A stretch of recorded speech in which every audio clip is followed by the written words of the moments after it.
निगमकल्पतरोर्गलितं फलं शुकमुखादमृतद्रवसंयुतं पिबत भागवतं रसमालयं मुहुरहो रसिका भुवि भावुकाः तृणादपि सुनीचेन तरोरपि सहिष्णुना अमानिना मानदेन कीर्तनीयः सदा हरिः नामापि ते च मधुरं मधुरं स्वरूपं कर्मापि ते च मधुरं मधुरा स्मृतिश्च बुद्धिं प्रबोधय प्रभो मधुबोधशक्तिं विद्यां प्रयच्छ परमां परिभावयामि कोमलं कूजयन् वेणुं श्यामलोऽयं कुमारकः वेदवेद्यं परं ब्रह्म भासतां हृदये मम नारायणाखिलगुरो भगवन्नमस्ते शिवाय नमः शिवलिंगाय नमः तन्मे मनः शिवसंकल्पमस्तु सर्वे भवन्तु सुखिनः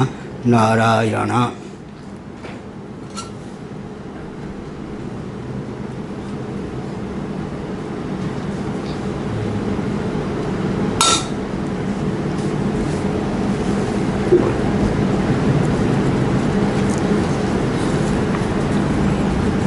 श्रीमद्भागवत स्कंद 6 अध्याय 19 श्लोक 7 से 7 भी हो ही गया था। फिर भी ओम नमो भगवते महापुरुषाय महानुभावाय महाविभूतिपतये स महाविभूतिर्बलिमुपहराणीति अनेन मंत्रेण विष्णोरावाहनार्घ्य पाद्योपस्पर्शनस्नानवासुपवीत विभूषण गंधपुष्पधूपदीपोपहाराद्युपचारांश्च समिहत उपहरेत्। नारायण।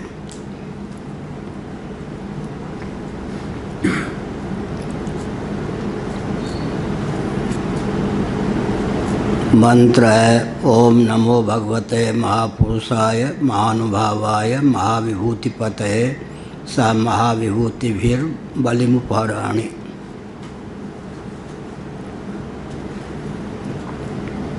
जो देवी इस व्रत का अनुष्ठान करती हो ओम के स्थान पर ह्रीम शब्द का प्रयोग करे। देवी भागवत के अनुसार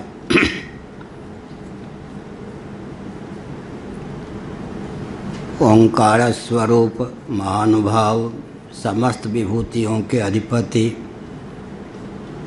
भगवान पुरुषोत्तम हैं। उनको उनकी महाविभूतियों को मैं नमस्कार करती हूँ। उन्हें पूजोपहार की सामग्री आस्थापूर्वक समर्पित करती हूँ। इस प्रकार मंत्र के द्वारा प्रतिदिन स्थिर चित्त से भगवान विष्णु का आवाहन करे।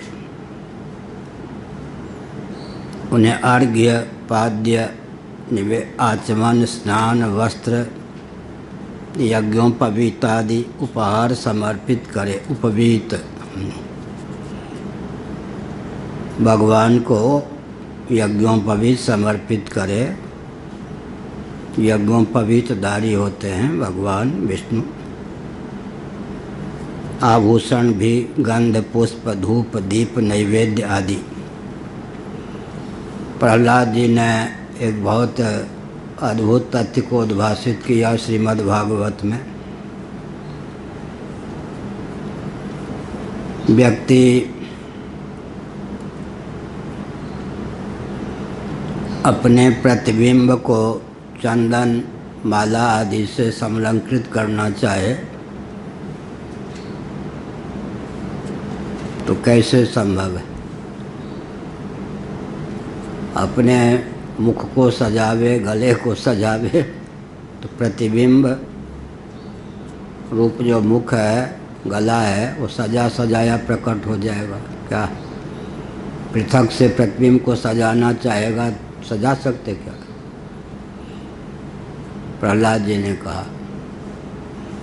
इसी प्रकार एक जीववाद के अनुसार भगवान ही बिंब हैं, जितने जीव हैं प्रतिबिंब। हम जीव क्या करते, अपने को सजाने में दिन रात लगे रहते हैं।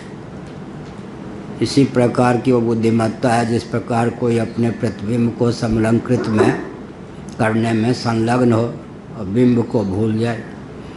बिंब को समलंकृत करने पर प्रतिबिंब अपने आप समलंकृत हो जाता है, पृथक से कोई प्रयास करने की आवश्यकता नहीं होती। भगवान को जो हम निवेदित करते हैं वो किसको प्राप्त होगा?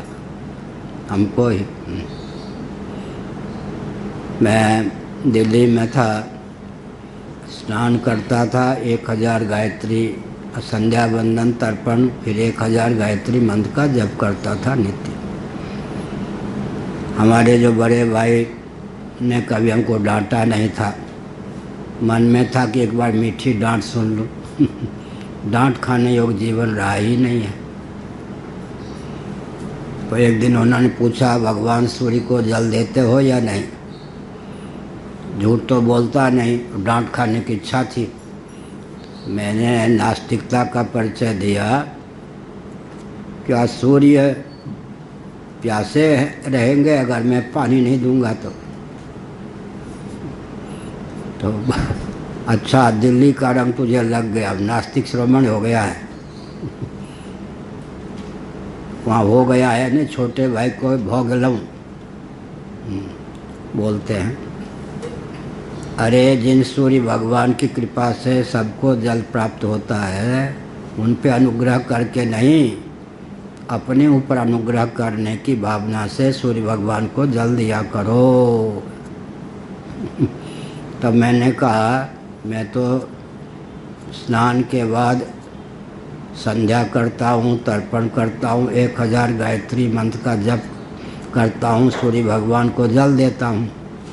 तब वो रोने लग गए। फिर मेरे मुख से डांट खाने की इच्छा से ऐसा क्यों कहा?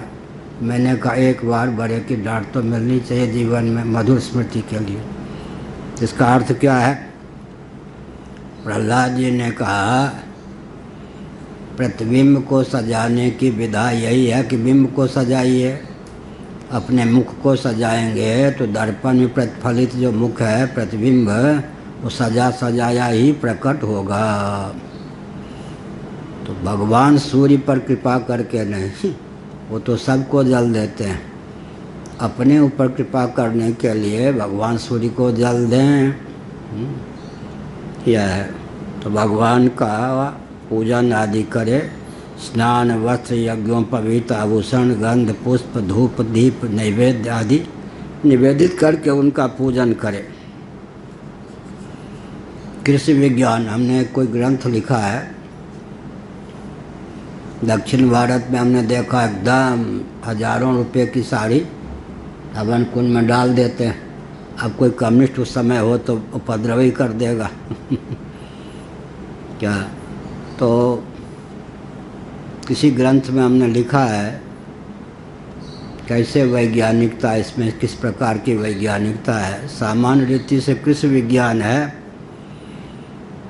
तो हम बीज को डालते हैं, तो बीज को खा ही लें तो खेती कैसे हो? बीज को डालते हैं तो बीज से, एक बीज से कितने, कम से कम परंपरा से विचार करें तो करोड़ों बीज हो जाएंगे। लेकिन एक ही फसल में एक बीज से 50 बीज तो मिल ही जाएंगे, 50 दाने तो मिल ही जाएंगे। पृथ्वी भी क्या है जी, चक्रवृद्धि ब्याज से लौटा देते हैं। पृथ्वी के देव जो हैं चक्रवृद्धि ब्याज से लौटा देते हैं।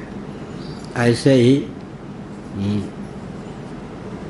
विनोबा जी ने अच्छा कहा, पहले होता था कि ट्रेन से यात्रा कर रहे, बीच में गंगा जी आ गई, 2 पैसे 1 पैसे लोग जेब से निकाल के डाल देते थे। नास्तिक लोग कहते थे व्यर्थ गया। मैंने देखा है कि समुद्र तट पर भी रामेश्वरम आदि में रहने वाले गोताखोर बच्चे जो होते हैं वो पैसे निकाल लेते हैं गंगा जी के तट पर भी। लेकिन न भी निकालें तो विनोबा जी ने कहा कि अरे इसमें नास्तिकता क्या है। फिर लोगों ने कहा कि गंगा जी को दूध देते हैं, वो तो दूध व्यर्थ ही चला गया, शिवलिंग पर दूध चढ़ाते हैं। प्रातीतिक दृष्टि से जो व्यर्थ है, अगर शास्त्र विधि से विचार करें तो व्यर्थ नहीं है। क्या? अमोघ फलप्रद है, प्रचुर फलप्रद है। इसलिए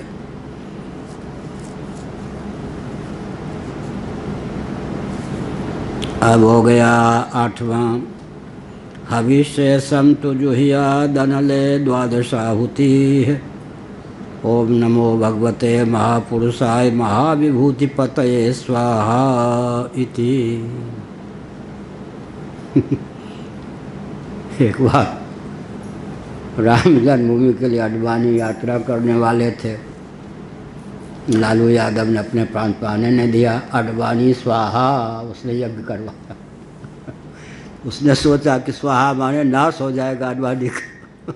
अडवाणी एक से एक विचित्र हुए हैं मुख्यमंत्री भी। तो यहाँ है महाविभूतिपतये स्वाहा। पत्नी है ये स्वाहा अग्नि की। स्वाहा तो ये तुम्हारा मैथिली में क्या कहेंगे? सुड्डा। सुड्डा स्वाहा, खाक हो जाए वो। स्वाहा अडवाणी स्वाहा। लालू यादव ने यज्ञ करवाया, अडवाणी स्वाहा। तो अडवाणी की वृद्धि होगी या ह्रास होगा? ओम नमो भगवते महापुरुषाय महाविभूतिपतये स्वाहा इति। 8वां मंत्र। नैवेद्य बच रहे उससे ओम नमो भगवते महापुरुषाय महाविभूतिपतये स्वाहा। यह जो समर्पण है, स्वाहा समर्पण के अर्थ में प्रातीतिक दृष्टि से नाश है और दार्शनिक वैज्ञानिक दृष्टि से समर्पण है। क्या? दोनों बात है। आहुति दी तो आहुति का नाश हो गया प्रातीतिक दृष्टि से, लेकिन वो समर्पण हो गया। क्या हुआ? अग्नि देवता उसको क्या करेंगे? अपने में आत्मसात कर लेंगे। सूर्य भगवान रश्मि के द्वारा उस आहुति सार सर्वस्व को, द्रव्य सूक्ष्म विपाक को ले लेंगे। फिर वर्षा आदि के रूप में उसे प्रकट कर देंगे। अगर निष्काम भाव से है तो उसे क्या करेंगे? चंद्रमंडल में जाके स्थापित कर देंगे। फिर चंद्रमंडल में एक और अग्नि मंडल की स्थिति होगी। सूर्य और चंद्रमा जो हैं अग्नि से संपुटित होते हैं। अग्नि की रश्मियाँ न पड़े तो चंद्रमा शीतल रोशनी देने में, ज्योतना देने में समर्थ न हो। शीतल जो पदार्थ है उसमें उष्ण का दर्शन करना चाहिए। उष्ण में शीतल का, कठोर में मृदु का, मृदु में कठोर का। क्या? पर्वत जो हैं वो कठोर हैं या नहीं? उनसे झरने निकलते हैं, हरे भरे वृक्ष निकलते हैं। जिसको हम कठोर समझते हैं, नज़दीक से जाएं तो कोमल सिद्ध होंगे या नहीं? कठोर से ही तो मृदु की धारा आएगी नहीं, या नहीं? जिसको हम दाहक समझते हुए, अग्नि दाहक है या नहीं, उसी से तो जल की धारा आएगी। अग्नि से तो जल की उत्पत्ति होगी। क्या हुआ? तेज में रस, रस में तेज। जिस जल को हम क्या समझते हैं? द्रव, उसी से ठोस पृथ्वी की उत्पत्ति होगी या नहीं? इसलिए संसार बहुत विचित्र है। जिसे हम नाग समझे थे, गला, जिसे हम हार समझे थे गला अपना सजाने को, वही अब नाग बन बैठा हमें ही फाड़ खाने को। जिसे हम हार समझे थे गला अपना सजाने को, वही अब नाग बन बैठा हमें ही फाड़ खाने को। तो क्या होता है? हार भी नाग बन जाता है, नाग भी हार बन जाता है। एक में दूसरे का सन्निवेश है। क्या? उपनिषदों में यहाँ तक कहा गया सब में सब है। भगवान शंकराचार्य जी ने छांदोग्य सूत्र के 6ठे अध्याय में व्याख्यान पर भाष्य किया, बहुत बढ़िया। ये जो पंचीकृत प्रपंच है, नारायण, पंचीकृत जो प्रपंच है, एक में शेष चार भी हैं या नहीं? एक में शेष चार हैं। बहुत बढ़िया उदाहरण दिया। अत्यंत गंभीर जलाशय में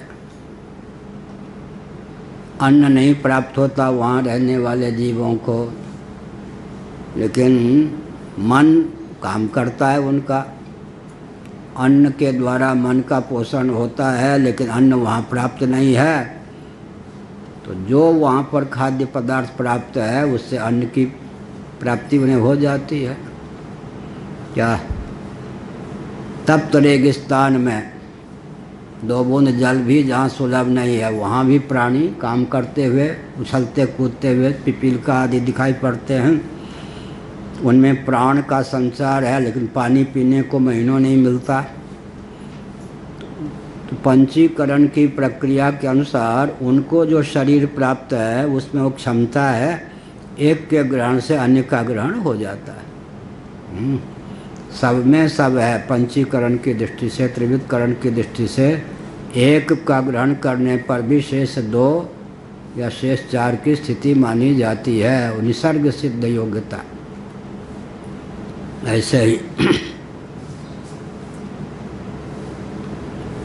मीठा कहा अंगार को जाहि चकोर चमाए। चकोर जो है अंगार को पाता है, अंगार उसका आहार है, लेकिन उस आग के माध्यम से ही उसको सर्प जो होता है पवन को खेचरी मुद्रा के द्वारा पीता है। उस पवन में जो बाकी जो नीचे के तत्व हैं उन सब को प्राप्त कर लेता है। तो योनिगत निसर्ग सिद्ध जन्मगत सिद्धि भी प्राप्त होती है एक में शेष अन्य का। अब वो जो संत महात्मा फक्कर हैं, रूखी रोटी बेझर की ब्रज में, वो भी इतने टुकड़े, लेकिन उनको विटामिन कहाँ से मिले, छेना कहाँ से मिले जी। मधुकरी वृत्ति से जो रहते थे पहले, फिर वो जो भगवान नाम का जप करते थे उसके प्रभाव से उनकी जिह्वा में वो क्षमता आ जाती थी कि रूखी रोटी पा कर के भी सारे विटामिन इत्यादि की पूर्ति हो जाती थी। ये है, इसीलिए कहा एक में अन्य का भी सन्निवेश है।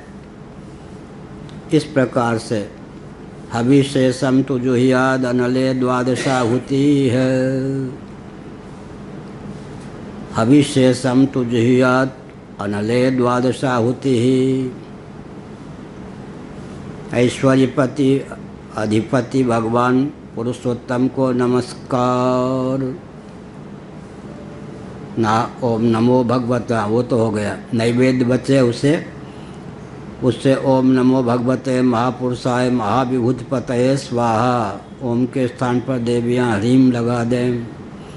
महान ऐश्वर्यों के अधिपति भगवान पुरुषोत्तम को स्वाहा नमस्कार है, उनके प्रति ये समर्पण है। अभिष्ट का हवन कर रही हूँ मैं उन्हीं के लिए। स्वाहा समर्पण के अर्थ में है, नमः नमस्कार के अर्थ में है। आगे क्या है? श्रियं विष्णुं च वरदा वासिसां प्रभवाबुभौ भक्त्या संपूजये नित्यं यदिच्छेत् सर्वसंपदः। अर्थ की संगोष्ठी में मैंने कहा था, ये जो नास्तिक हैं या नास्तिक प्राय व्यक्ति हैं, उनकी दृष्टि से तो 99% अर्थ का स्रोत तिरोहित है। नास्तिक जो होते हैं वो आर्थिक दृष्टि से भी विपन्न होते हैं और अर्थ के नाम पर भी अनर्थ ही प्राप्त करते हैं। आस्तिकों का जब शासन था तो संपत्ति रिद्धि सिद्धि नृत्य करती थी या नहीं? तुलसीदास जी ने लिखा, जो संपदा अमुक अमुक दलित परिवार इत्यादि में राम जी के राज्य में, आजकल दलित कहते हैं, हमारे यहाँ दलित नहीं, हमारे यहाँ अंत्यज। अंत्यज माने छोटा भाई, अग्रज माने बड़ा भाई। कितना लाड प्यार का शब्द था। अब दलित अभिशाप शब्द है। दलित माने दबोचा हुआ, सताया हुआ, उल्टी बात हो गई। ये उन्माद फैलाने की बात है। अंग्रेज़ों के शासनकाल में ये कुप्रथा ही है नहीं। क्या बहुत अच्छा उदाहरण है। हरिश्चंद्र कितने साल पहले हुए, आज हुए क्या? इतिहास नहीं है क्या? आज भी हरिश्चंद्र घाट है। और उस समय जो श्मशान के अधिपति होते थे उनका ये वंश परंपरा आजकल चल रही है। काशी में चल रही है या नहीं? पुरानी भाषा में उन्हें कुछ और कहते हैं, डोमराज। तो राजा राजा होते हैं स्टीमर पर। पूज्य गुरुदेव धर्म सम्राट श्री कटपात्र महाभाग के पार्थिव शरीर का हम लोग विसर्जन गंगा में करने जा रहे थे। पुरी के शंकराचार्य स्वनामधन श्री निरंजन देव तीर्थ जी महाभाग थे, हम लोग थे। अब वो एक स्टीमर जलयान पर सबसे ऊपर बैठा हुआ राजाधिराज के रूप में कोई आके बहुत जोर से बोला, शंकराचार्य सावधान, आप धर्म को जानते हुए भी क्या करने जा रहे हैं। अब वो तो पूर्वाचार्य महाराज के कई गाथा हमने सुनाई। वो कौन मुझे ऐसा कह रहा है? कान में किसी ने कहा, जो जानकार थे, दलित राज आ रहे हैं। वो अच्छा अच्छा, अरे भाई छोटे भाई आजा आजा, महाराज ने छोटे आजा, क्या बात है, आप धर्म के जानकार हैं।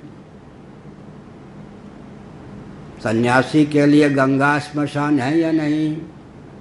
आप धर्म सम्राट के श्री विग्रह को समर्पित करने जा रहे हैं, हमको टैक्स नहीं दिया, हमको टैक्स दीजिए। हाँ ठीक कहते हो, आओ आओ। वो दुमंजिला पर ऊपर बैठा हुआ एकदम ऐसे तन के राजाधिराज, क्या चाहिए? अब वो हमारे गुरु भाई ये सब थे जिनके जेब में कुछ पैसे थे, निकाल के उसकी नौका पर स्टीमर पर भेजने। नहीं नहीं, मुझे ये सब दक्षिणा नहीं चाहिए। तो क्या चाहिए भाई?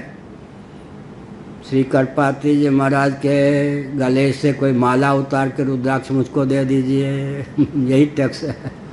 तो उन्होंने कहा, भाई हम लोगों ने निर्णय लिया है।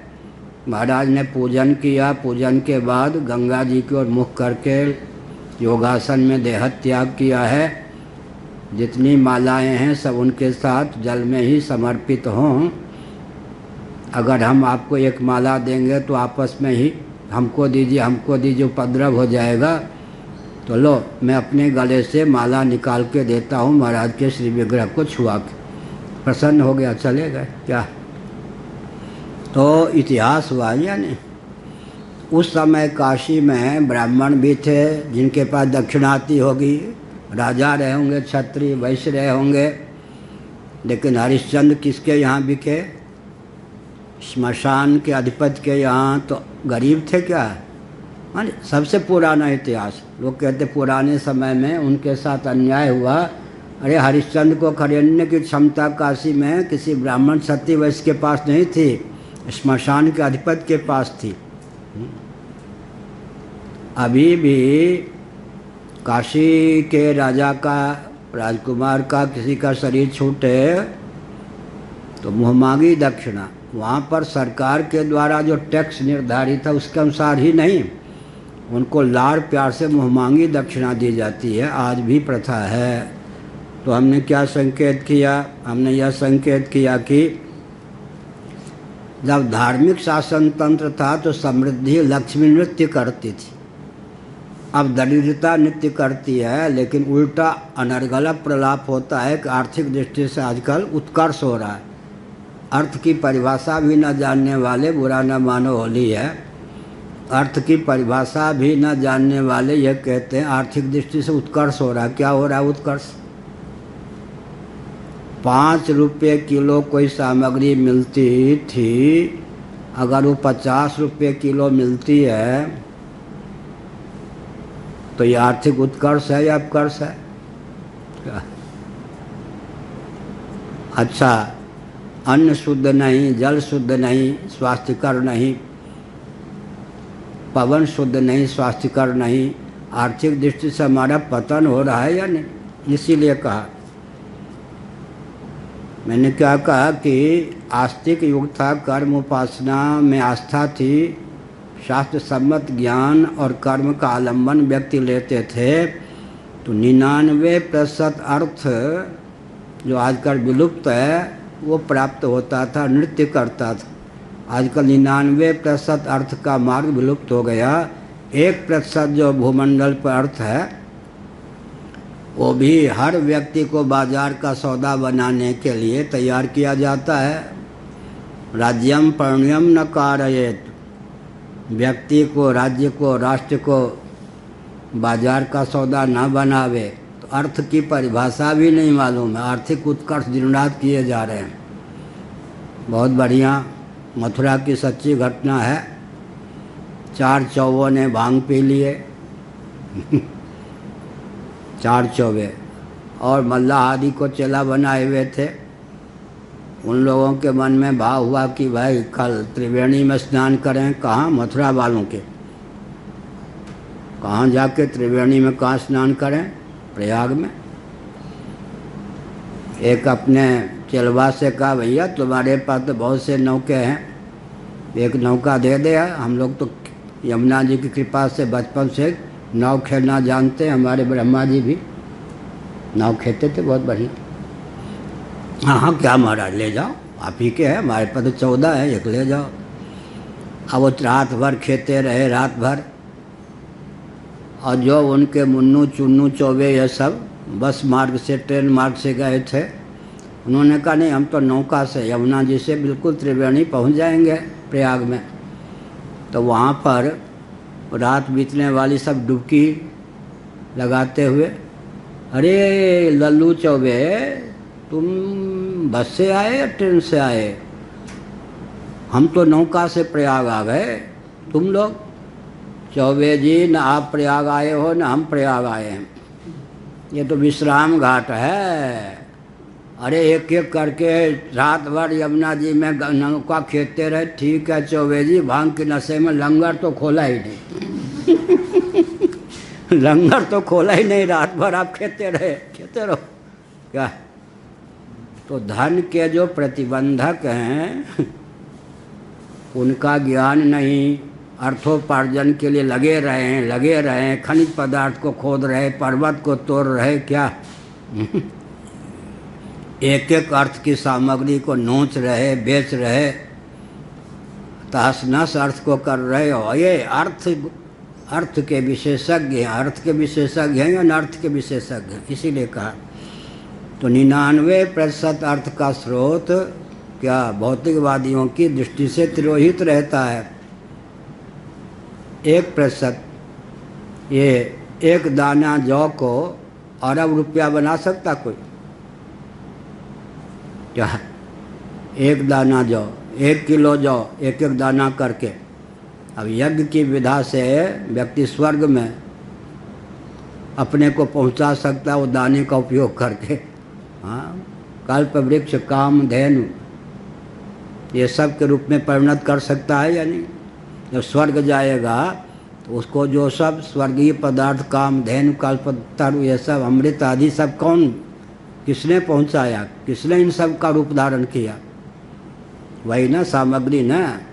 इसलिए मर्त्य लोक में भी कहो कि ये तो 7वें आसमान की बात हुई, मर्त्य लोक में भी जो रिद्धि सिद्धि होती है कर्म और उपासना के प्रभाव से वो प्रकट होती है। तो शास्त्रिक समधिगम्य जो अर्थ के स्रोत हैं उनका आलम्बन लेकर अर्थ के जिन जिन घटकों की प्राप्ति होती है, आजकल उन घटकों की प्राप्ति हो ही नहीं सकती। तो आर्थिक दृष्टि से ही अगर हम संपन्न होना चाहते हैं तो भी शास्त्र सम्मत यज्ञ आदि का, मंत्र आदि का आलम्बन लेना चाहिए। श्रियं विष्णुं च वरदा वासिसां प्रभवावभौ भक्त्या संपूजये नित्यं यदिच्छेत् सर्वसंपदः। 9वां श्लोक। जब जो सर्वसंपदा यदि इच्छेत सर्वसंपदा, सब प्रकार की संपत्तियों को कोई प्राप्त करना चाहता हो तो उसका कर्तव्य है कि प्रतिदिन भक्ति भाव से लक्ष्मी नारायण की पूजा करे।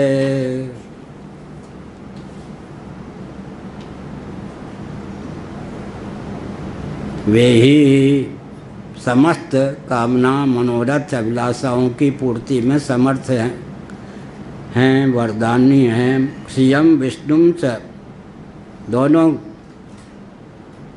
पति पत्नी मिल कर के श्रियम विष्णु दोनों की आराधना करे। किसकी? लक्ष्मी की भी, भगवान विष्णु के भी। इस प्रकार से वरदाता हैं, वर इसलिए अर्थ के देवता, अर्थ के देवता होंगे तो अर्थ प्रदान करेंगे। गर्मी बढ़ गई है क्या? ठीक।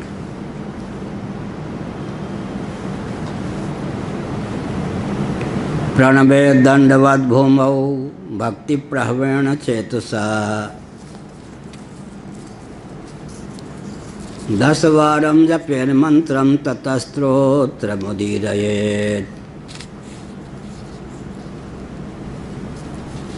अब ये जो है प्रणवे दंडवत भूमौ, पृथ्वी पर भक्ति भाव से विनम्रता पूर्वक भगवान को दंडवत करे। यहाँ पर समझना चाहिए कि पति साथ में है व्रत की पूर्णता के समय, तो पति दंडवत करें। माताओं के लिए दंडवत का निषेध है। गोवर्धन की परिक्रमा माताओं से भी करवाने लगे बाबा लोग, जिनको शास्त्र का ज्ञान नहीं है, भावुक हैं। ब्राह्मणों के इस भाग को, माताओं के इस भाग को पृथ्वी नहीं सह पाती। ये वैज्ञानिक दृष्टिकोण भी है। ब्राह्मण जो है निरावरण पृष्ठ, ये यहाँ का भाग गुद प्रदेश से जमीन पर नहीं बैठे, एक कप वस्त्र का टुकड़ा या तृण ही रख ले। माताओं के छाती में वो क्षमता होती है, पृथ्वी विदीर्ण हो लगती है। इसलिए माताएं जो हैं, माताओं के छाती को सह नहीं सकती पृथ्वी। तो दंडवत करेंगे, साष्टांग दंडवत करेंगे, अर्ध दंडवत नहीं, साष्टांग दंडवत। दंडवत 8 अंगों से। तो पुरुष के लिए विधान है माताएं दंडवत न करें, ये शास्त्र की मर्यादा है।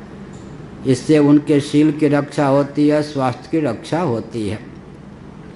कल भी मैंने कहा था जो विधि निषेध हैं देवियों के लिए, वो शील की रक्षा और स्वास्थ्य की रक्षा दोनों दृष्टियों से, और सौंदर्य की रक्षा भी, और वंश परंपरा चले इसके निमित्त भी वो विधि निषेध हैं। तैराकी होती है ना लड़कियां आजकल, आधुनिक परीक्षण के अनुसार उनका गर्भाशय विकृत हो जाता, गर्भ नहीं धारण कर सकते। 10 किलोमीटर तेज गति से दौड़ती हैं, परीक्षण के बाद निकला कि वो भी गर्भ धारण करने में समर्थ नहीं है।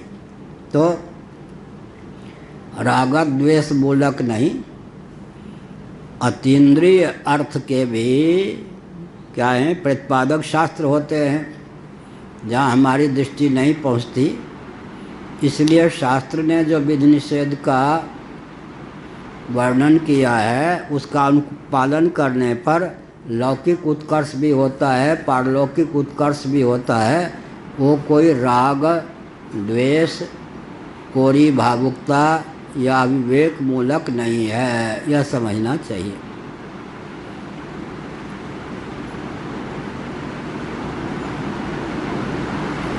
तो क्या करे? प्रणाम करे। प्रणवे दंडवत भूमौ भक्ति प्रहवेण चेतसा, विवेक पूर्वक भक्ति पूर्वक दंडवत करे। अंदर विवेक हो, भक्ति हो, और बाहर विधिवत प्रणाम हो। 10 वारम जपेन मंत्रम नमो भगवते महापुरुषाय महाविभूतिपतये स्वाहेय स्वाहा। ये जो मंत्र है इसका 10 बार जप करे, फिर पाठ भी करे। जप पाठ, स्तोत्र पाठ, देवता की सिद्धि के लिए जप, पूजन, पाठ। जप का स्वाध्याय का अर्थ जप भी होता है, अपनी शाखा के वेद का अध्ययन भी स्वाध्याय है, स्वरूपानुसंधान का नाम भी स्वाध्याय है और जप का नाम भी स्वाध्याय है। योग दर्शन के अनुसार स्वाध्याय से इष्ट देवता का साक्षात्कार होता है। वहाँ स्वाध्याय का अर्थ जप ले सकते हैं, जप से इष्ट देवता का तो मंत्र जो होता है वो देवता का कारण शरीर, तंत्र जो होता है वो देवता का सूक्ष्म शरीर, यंत्र जो होता है वो देवता का स्थूल शरीर। यंत्र से ऊपर तंत्र, तंत्र से ऊपर मंत्र, मंत्र और यंत्र के बीच में तंत्र। वैज्ञानिक गोष्ठी में मैंने कहा था अनुगत सिद्धांत का नाम होता है मंत्र। ऋषयो मंत्र द्रष्टारः, ऋषि जो हुए वो मंत्र के कर्ता नहीं दृष्टा हुए। तो मंत्र का सार्वभौम अर्थ क्या हो जाएगा? मंत्र का अर्थ मंत्रणा भी है। मंत्र का अर्थ क्या है? नमो भगवते महापुरुषा इत्यादि मंत्र भी है। देवता के स्वरूप स्वभाव प्रभाव का ख्यापक जो मंत्र होता है, अनुगत सिद्धांत का नाम भी मंत्र है। प्रसंगानुसार मंत्र के कई अर्थ हो जाते हैं। जिस वस्तु में पृथ्वी आदि में जो सिद्धांत स्वभाव से अनुगत हैं उनका नाम भी मंत्र है, उनका दर्शन होता है। फिर मंत्र को व्यवहारक्षम बनाने के लिए बीच में प्रोसेस मेथड विधा की संरचना होती है, उसी का नाम तंत्र है। बाद में यंत्र का निर्माण होता है, यंत्र से वस्तुअंतर की उत्पत्ति और सिद्धि होती है। यंत्र के बिना, तंत्र के बिना, मंत्र के बिना देवता की सिद्धि नहीं होती। देवाभिव्यंजक संस्थान, जैसे हमारा स्थूल शरीर है वो सूक्ष्म शरीर का अभिव्यंजक संस्थान है, सूक्ष्म शरीर कारण शरीर का अभिव्यंजक संस्थान है, कारण शरीर जीव का अभिव्यंजक संस्थान है, जीव ईश्वर का अभिव्यंजक संस्थान है, ईश्वर जो है वो ब्रह्म का अभिव्यंजक संस्थान है। इस प्रकार से तो स्तोत्र भी पाठ भी करे।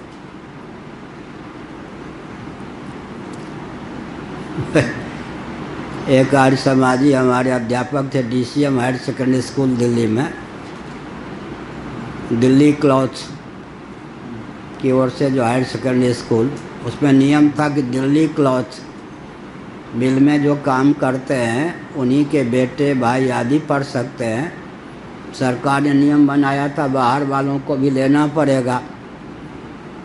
हम तो ऐसे थे कि दिल्ली क्लॉथ मिल में हमारे परिवार के कोई नहीं थे, दिव्या कॉलेज में थे, बड़े भाई रिसर्च ऑफिसर थे। तो क्योंकि वो बहुत ऊंचे चिकित्सक थे इसलिए हमारा नाम दिल्ली क्लॉथ मिल के हायर सेकेंडरी स्कूल में हो गया। बहुत ऊंचा विद्यालय था।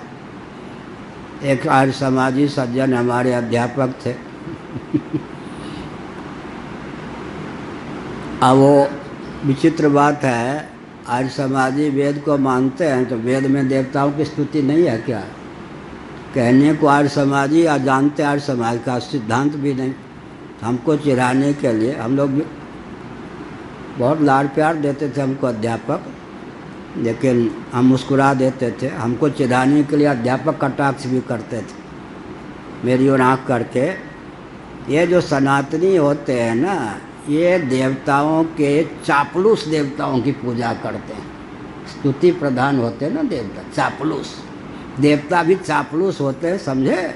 मैं मुस्कुरा देता था। एक ज्योमेट्री पढ़ाने आए, रेखा गणित, theorem number 2, a part can not equal to its whole therefore our supposition is wrong. एक अंश अपने पूर्ण के बराबर नहीं हो सकता, इसलिए हमने जो कल्पना की हमारी कल्पना निरस्त। इंग्लिश मीडियम, थ्योरम नंबर 2, रेखा गणित, a part can not equal to its whole therefore our supposition is wrong. एक अंश अपने पूर्ण के बराबर कतई नहीं हो सकता, कतई नहीं हो सकता, इसलिए हमने जो उत्प्रेक्षा की थी, कल्पना की थी, वो निरस्त। अब इस थ्योरम को लेकर के हमको चिढ़ाने के लिए अध्यापक क्या बोले, सुन, उन्होंने नाम था नीलांबर, सुन नीलांबर, हाँ रेखा गणित से भी सिद्ध है कि एक अंश पूर्ण के बराबर नहीं हो सकता, तो जीव को ब्रह्म कैसे मानता है? बोल। हमने मुस्कुरा दिया, अध्यापक से मुथरे लगा। हमें बहुत बड़ी शिक्षा मिली। अब अध्यापक का नाम भी नहीं मालूम है कौन थे, आर्य समाजी थे, कि अगर कोई सेकुलर पाठ्य पुस्तक, सेकुलर शिक्षा पद्धति की दृष्टि से भी अपना सिद्धांत विद्यार्थियों तक पहुंचाना चाहे तो रेखा गणित आदि के माध्यम से पहुंचा सकता है। ये हुआ या नहीं? रेखा गणित तो क्या है? लेकिन उन्होंने कहा एक अंश अपने पूर्ण के बराबर कथमत नहीं हो सकता, इसीलिए तू जो मानता है कि जीव ब्रह्म हो सकता है, कभी नहीं। और मेरी प्रसिद्धि उस समय भी थी विद्यार्थी जीवन में वेदांती के रूप में।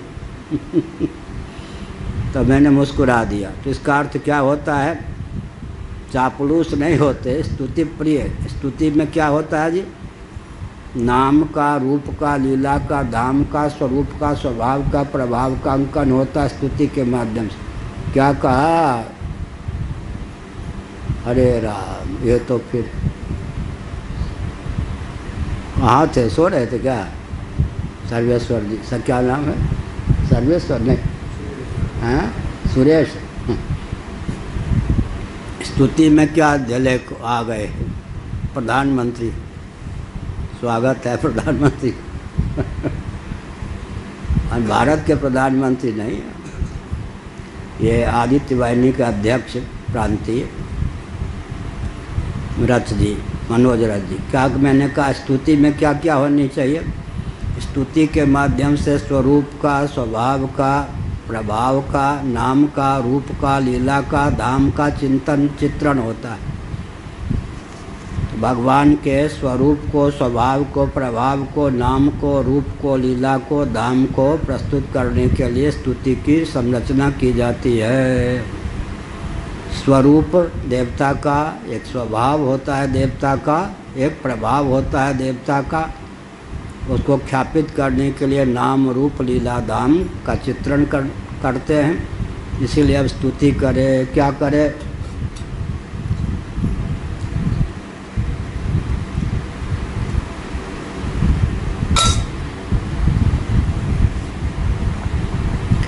युवां तो विश्वस्य विभो जगतः कारणं परम यम ही प्रकृति सूक्ष्म माया शक्तिर्दुरत्यया तस्याधीश्वर साक्षात् त्वमेव पुरुषः परः त्वं सर्वयज्ञ इत्येयं क्रियेयं फलभुग्भवान्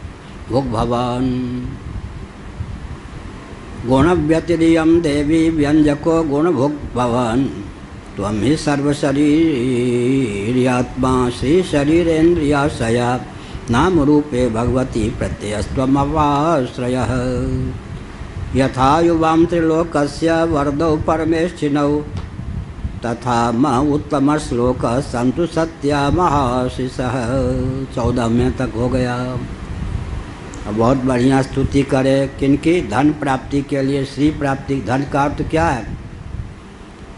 सुखप्रद भोग सामग्री का नाम है धन। श्री, श्री माने शोभा, सुख, शांति। सर्प बन के काट डाले वो संपत्ति, संपत्ति नहीं है, विपत्ति है। वो श्री का नाम है। धर्म, यश, भोग्य पदार्थ सबकी प्राप्ति हो, देहेंद्रिय प्राणांतकरण का समुचित पोषण हो, ऐसे मन की अभिव्यक्ति हो जो धर्माचरण में, भगवत भक्ति में संलग्न हो सके। इस प्रकार दिव्य सामग्री की समुपलब्धि प्रचुर मात्रा में श्री। अब लक्ष्मी नारायण की एक साथ प्रार्थना की गई है। यह जो अध्याय है ना, छठे स्कंद का 19वां। एक बार किसी शुद्ध उच्चारण वाले ब्राह्मण के मुख से सुनकर इसका पाठ करने पर धन की प्राप्ति बढ़िया अवश्य हो सकती है। माताएं पाठ करें तो ओम जहाँ जहाँ है उसके स्थान पर ही लगा दें। युवाम तो विश्वस्य विभु जगतः कारणम परम यम ही प्रकृति सूक्ष्म माया शक्तिर्दुरत्यया। आप दोनों हैं श्री लक्ष्मी नारायण, सर्वव्यापक हैं, परम कारण स्वरूप है। मयाध्यक्षेण प्रकृति श्वेते सचराचरम हेतुना न कौन्तेय यह जगत भी परिवर्तते। आपका कोई कारण नहीं है, परम कारण स्वरूप है, कारण का कारण नहीं।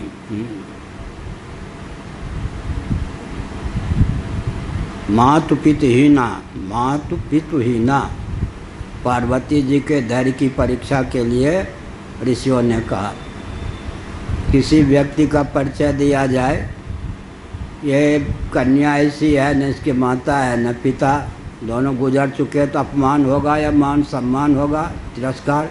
भगवान के लिए परिचय दिया जाए तो निंदा नहीं, स्तुति है। भगवान की न कोई माता न पिता, अवतार काल में नहीं, वहाँ जो श्रीमन नारायण है और लक्ष्मी है, न माता न पिता। नारायण भगवान के कोई न माता न पिता, भगवान शिव के न कोई माता न पिता। इसका मतलब किसी के लिए प्रशंसा तो किसी के लिए निंदा। अगुण हैं, सब गुणों से अतिक्रांत हैं, भगवान के लिए प्रशंसा, ये अगुण है, कोई गुण नहीं, कोई कला नहीं। भगवान के लिए निष्कल गुण है, हम लोगों के लिए निष्कल कह दिया जाए तो कला विहीन, निर्गुण कह दिया जाए गुण ही नहीं। क्या हम कह अविद्वान हैं, भगवान अविद्वान है या नहीं? विद्या विद्या दोनों उपाधियों से अतीत, एक के लिए प्रशंसा एक के लिए निंदा। बहुत बढ़िया भागवत की बात है। श्रीधरी टीका, इसका प्रचार होना चाहिए। क्या नाम है रथ जी? श्रीमद् भागवत पर जो श्रीधरी टीका है, श्रीधर स्वामी इस पीठ के आचार्य थे, बालेश्वर जिला के थे। पूरे विश्व में श्रीधरी टीका का सम्मान है, लेकिन इसका प्रचार नहीं है कि गोवर्धन मठ पूरी पीठ के आचार्य थे, उनकी सूची में नाम है, और वो अपना मठ है एक अराजक तत्वों के कब्जे में, गो मठ काशी में। अभी सूचना आई, उसके लिए हम अंदर से प्रयास शुरू कर दिए हैं। विशाल मठ है, उस पर आतंकवादियों का कब्जा है, अराजक तत्वों का, काशी में। आदित्यनाथ जोगी सुन रहे हों तो ध्यान दें। यद्य मुख्यमंत्री आदि के कान नहीं होते हैं, कान भरने वालों के लिए कान होते हैं, बाकी कान नहीं होती, मुझे अच्छी तरह मालूम। तो हमने कहा इस मठ की देन है विश्व को क्या, पंचपादिका नामक ग्रंथ रत्न पनुपादाचार्य द्वारा विरचित। विश्व में जहाँ कभी शक्तिपात की चर्चा होती है, मधुसूदन तीर्थ जी महाराज की देन है, ये प्रथा लुप्त हो गई थी। विश्व में जहाँ कहीं गणित की चर्चा होती है, श्री भारती कृष्ण जी महाराज, इस मठ की देन है गणित। ठीक है, इस मठ की देन क्या है? श्रीधरी टीका भागवत पर। इन सब का प्रचार प्रसार होना चाहिए। इस मठ का वेद कौन है? ऋग्वेद।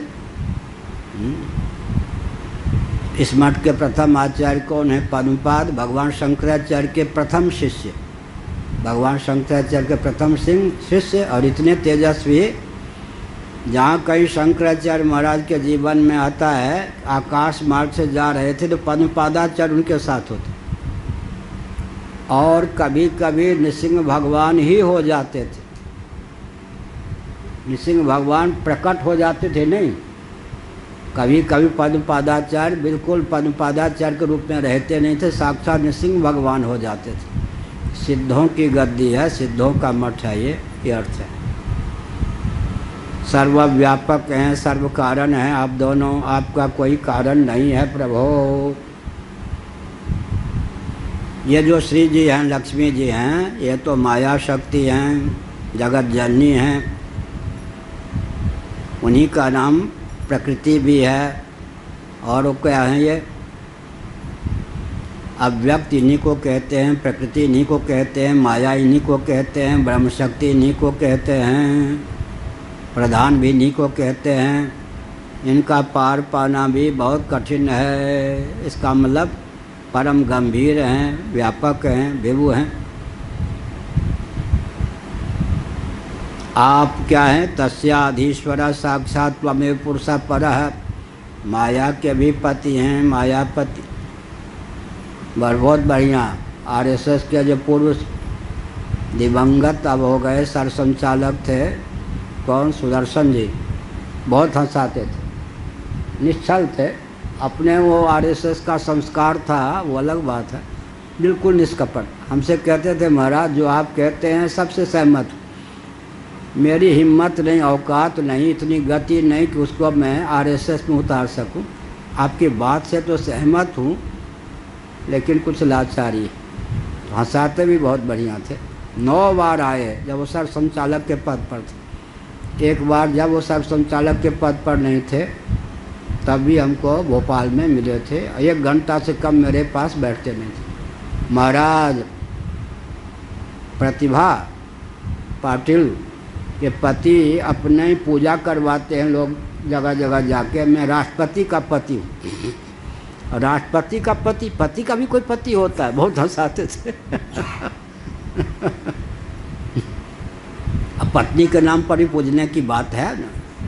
मैं कोई सामान्य व्यक्ति हूँ, मैं तो राष्ट्रपति का पति हूँ। तो वो कहते थे महाराज पति का कोई पति होता है, देखिए वो राष्ट्रपति का पति। विनोदी थे, बहुत हंसमुख थे।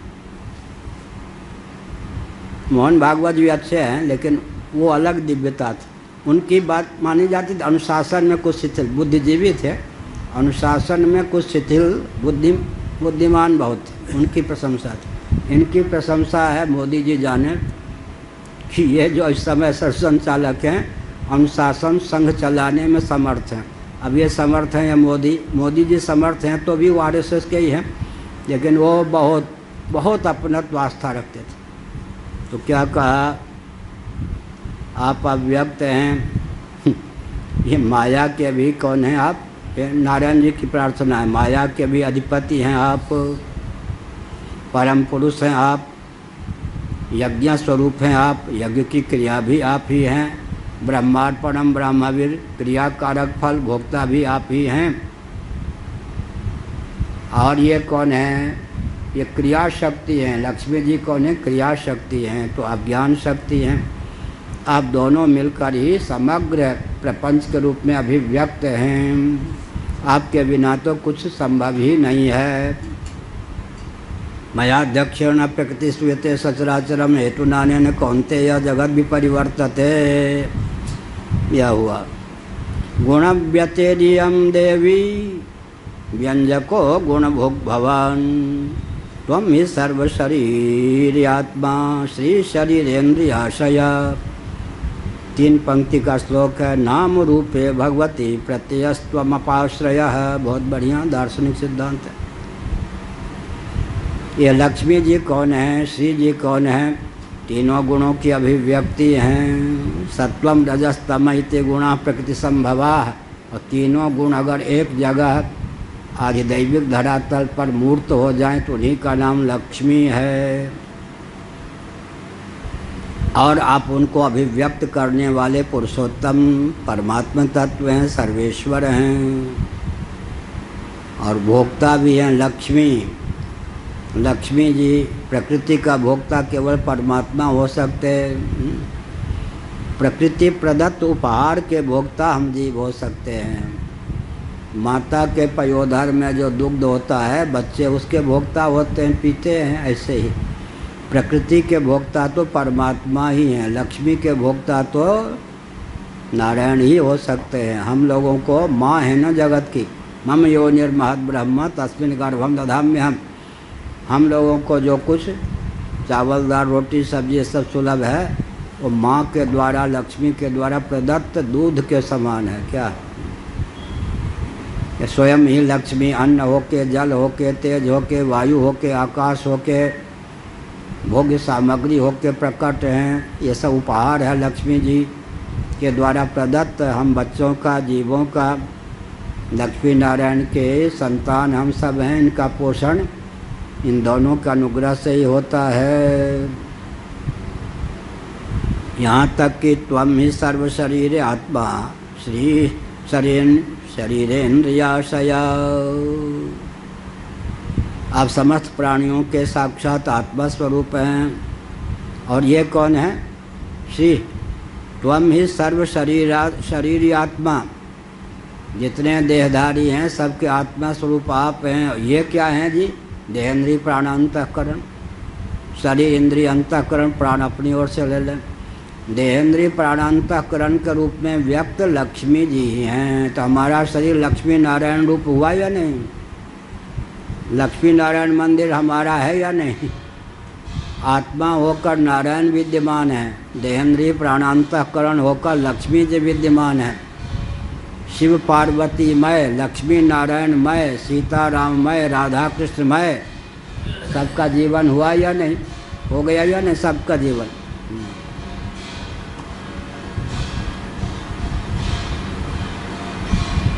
बहुत बढ़िया। यहाँ पर है नाम रूप है भगवती।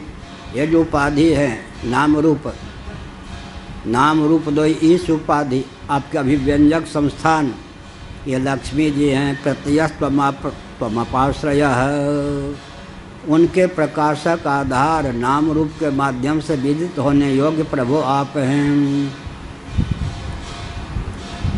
एक श्लोक यथा युवाम त्रिलोकस्य वरदौ परमेष्ठिनौ तथा मम उत्तम श्लोक संतु सत्य महाशिषः।